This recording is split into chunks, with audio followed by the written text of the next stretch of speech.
सुनेत्रा पवार यांना काँग्रेसनं गुंगी गुडिया म्हटल्यानंतर अजूनही यावरून राज्यात महाभारत सुरू आहे।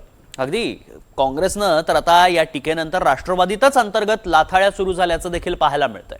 आणि या सगळ्या प्रकरणाचा फोकस शिफ्ट झालाय तो धनंजय मुंडे यांच्याकडे।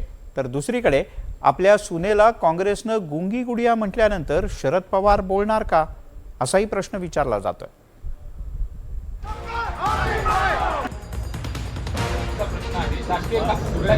गुंगी गुडिया ही शिवी आहे का? गुंगी गुडिया हा अपशब्द आहे का? काँग्रेसची वैचारिक दिवाळखोरी ही काँग्रेसची त्या ठिकाणी दाखवलेली आहे।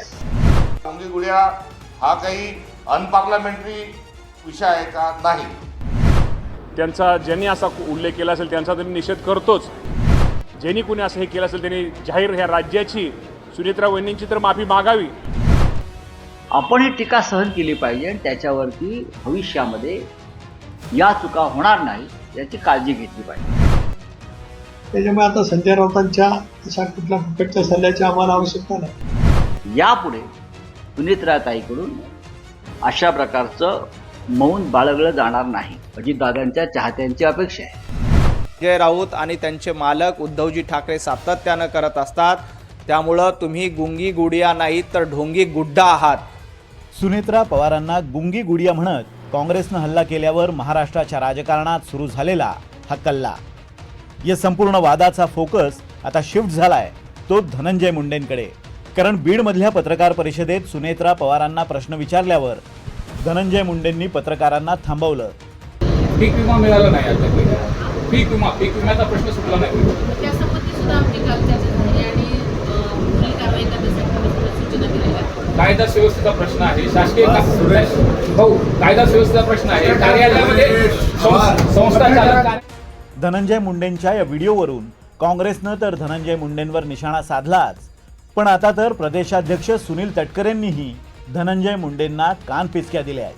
की ज्या पत्रकार परिषदेच्या अनुषंगानं काँग्रेस पक्षानं जी ट्विट आम्ही जे केलं त्यामध्ये पत्रकार प्रश्न विचारतात आहे आणि एक ज्यांच्यावर गुंडागर्दीचे अनेक आरोप आहे, एक लोकप्रतिनिधीच्या ऐवजी गुंड म्हणून त्यांचं व्यक्तिमत्व महाराष्ट्राच्या पुढे आलेलं आहे, अशा प्रवृत्तीची एक ओळख असणारा, एक परसेप्शन असणारा, एक कीर्ती त्यांची असणारा, अपकीर्ती असणारा जो व्यक्ती आहे तो पत्रकारांना एकेरीमध्ये चुप्प बसवत आहे। आणि अशा वेळेस ज्या उपमुख्यमंत्री आहे ह्या एक शब्द देखील बोलत नाही आहेत। त्यामुळे यामध्ये मूळ मुद्दा जो आहे हा त्यांच्या वर्तनाचा आहे। मी इत्तू साहेब आहे, इत्तू साहेब आहे, क्या आहे मेरा, म्हणून मला संपवण्याचा ज्या पद्धतीने प्रयत्न केला जातोय त्याच्यासाठी जातीपातीचं राजकारण जे केलं जातंय आणि एकाच समाज घटकाला या ठिकाणी बदनाम करून त्या ठिकाणी जे केले जाते ते माझ्यासारख्यांनी आजपर्यंत जीवनात कधी जात पात धर्म न पाळता, कधी अंगाला शिव पण दिलं नाही, न पाळता काम करणाऱ्या व्यक्तीला जर असं मी जातीचं करतोय, मी फलानं करतोय, हे जे चाललंय त्यामुळे मी उद्विग्न होऊन माझ्या मनातलं बोललो। आता कुठल्या कॉन्टेक्स्टमध्ये कशामुळे धनंजय मुंडे बोलले हे मी समजून घेईन।